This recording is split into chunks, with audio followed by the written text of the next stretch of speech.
Dalam nama Bapa dan Putra dan Roh Kudus. Amin. Allah yang Maha Rahim, kerahiman-Mu tak berkesudahan dalam hidup kami. Bapa, utuslah Roh-Mu yang kudus untuk menerangi hati kami, agar dengannya kami mampu memahami sabda Putra-Mu Yesus Kristus dalam Injil yang akan kami dengarkan. Mampukanlah kami juga untuk melaksanakan perintah kasih-Mu dalam hidup kami sehari-hari.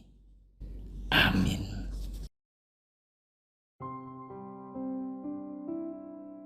Setelah Yesus turun dari bukit, banyak orang berbondong-bondong mengikuti Dia. Maka datanglah seorang yang sakit kusta kepadanya, lalu sujud menyembah Dia dan berkata, "Tuhan, jika Tuhan mau, Tuhan dapat mentahirkan aku." Lalu Yesus mengulurkan tangannya, menjamah orang itu dan berkata, "Aku mau, jadilah engkau tahir." Seketika itu juga tahirlah orang itu daripada kustanya. Lalu Yesus berkata kepadanya, "Ingatlah, jangan engkau memberitahukan hal ini kepada siapapun, tetapi pergilah, perlihatkanlah dirimu kepada imam, dan persembahkanlah persembahan yang diperintahkan Musa sebagai bukti bagi mereka." Demikianlah sabda Tuhan.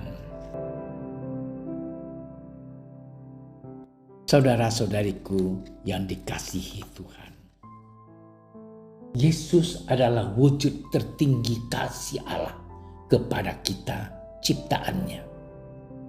Ia sungguh mengasihi kita hingga Ia merelakan putranya yang terkasih mengalami penderitaan dan bahkan mati di atas kayu salib. Namun kasih Allah itu tidaklah sia-sia. Kematian dan kebangkitan Yesus memenangkan manusia dari dosa dan maut, sehingga kita dapat merdeka dari segala dosa dan kita dapat menikmati keselamatan. Kasih Allah juga mengalir dalam diri Yesus Kristus. Hal itu salah satunya tampak dalam kisah Injil hari ini, di mana Yesus menyembuhkan seorang yang menderita penyakit kusta.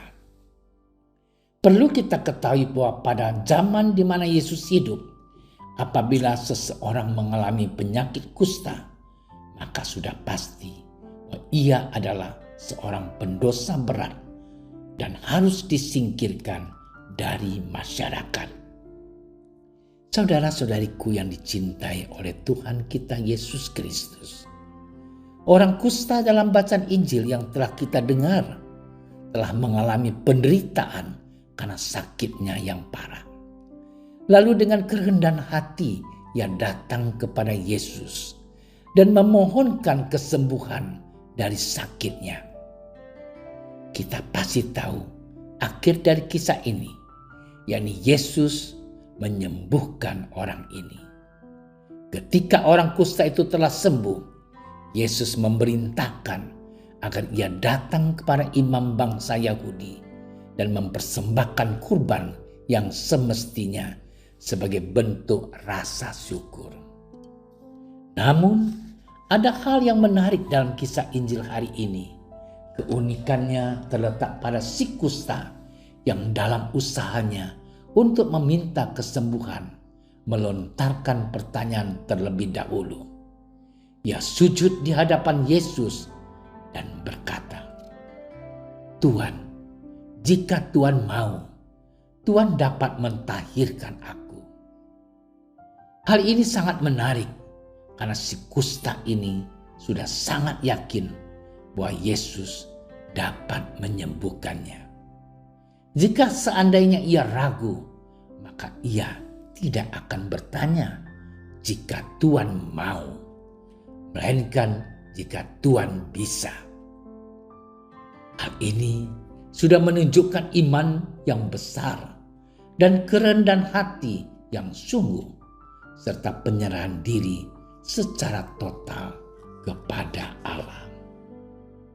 Saudara-saudariku yang dikasihi oleh Tuhan kita Yesus Kristus, apa yang bisa kita ambil sebagai buah-buah iman dari kisah Injil pada hari ini?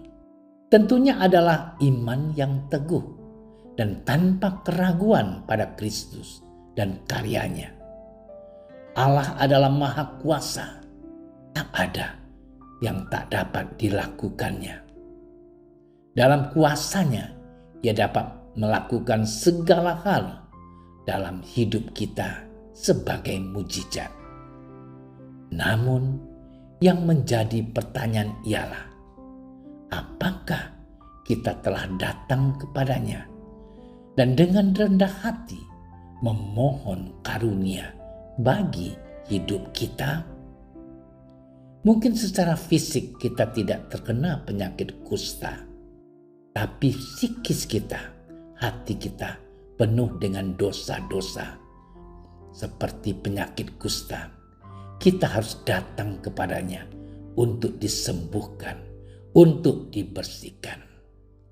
Nah, saudara-saudariku yang terkasih, jika kita sudah yakin bahwa Yesus dapat melakukan apapun dalam hidup kita, apakah kita sudah datang kepadanya dengan rendah hati, atau kita masih membiarkan diri kita jauh daripadanya? Allah memang Maha Kasih dan Maha Murah. Namun kasih Allah juga membutuhkan tindakan dari kita untuk datang dan meminta kepadanya, rela menerimanya dengan penuh sukacita. Selamat bermenung. Tuhan memberkati kita.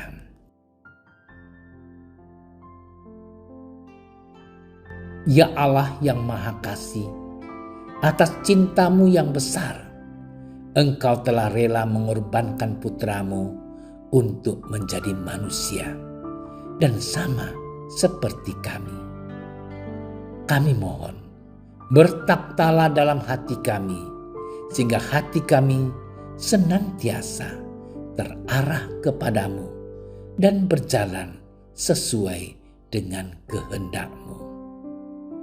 Engkau kami puji, kini dan untuk selama-lamanya. Amin. Kami berdiri di hadapan-Mu, ya Roh Kudus, pada saat kami berkumpul di dalam nama-Mu. Bersama-Mu sendiri yang membimbing kami, membuat diri-Mu nyaman berdiam di hati kami. Ajarilah kami jalan yang harus kami tempuh dan bagaimana kami harus mengikuti jalan itu. Kami lemah dan berdosa. Jangan biarkan kami mendukung kekacauan. Jangan biarkan kebodohan menuntun kami ke jalan yang salah. Jangan pula keberpihakan mempengaruhi tindakan-tindakan kami. Kiranya kami menemukan di dalam Engkau kesatuan kami, agar kami boleh berjalan bersama menuju kehidupan abadi dan tidak menyimpang dari jalan kebenaran dan apa yang benar. Semua ini kami mohon kepadamu yang berkarya di setiap tempat dan waktu dalam persekutuan dengan Bapa dan Putra untuk selama-lamanya. Amin. Bapa kami yang ada di surga, dimuliakanlah nama-Mu. Datanglah kerajaan-Mu. jadilah kehendak-Mu di atas bumi seperti di dalam surga.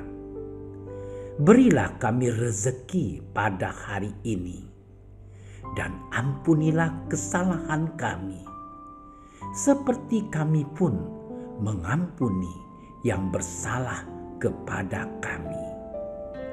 Dan janganlah masukkan kami ke dalam percobaan, tetapi bebaskanlah kami dari yang jahat. Amin. Salam Maria, penuh rahmat, Tuhan sertamu. Terpujilah engkau di antara wanita, dan terpujilah buah tubuhmu Yesus. Santa Maria, Bunda Allah, doakanlah kami yang berdosa ini, sekarang dan waktu kami mati. Amin. Kemuliaan kepada Bapa dan Putra dan Roh Kudus, seperti pada permulaan, sekarang, selalu, dan sepanjang segala masa. Amin. Dalam nama Bapa dan Putra dan Roh Kudus. Amin. Terima kasih sudah menyaksikan renungan hari ini. Jangan lupa like, subscribe, dan aktifkan tombol loncengnya agar Anda yang pertama mendapatkan notifikasi updatean renungan harian dari Komsos Keuskupan Padang. Dan bagikan ke sosial media agar saudara-saudara kita dapat mendengarkan dan merenungkan firman Tuhan.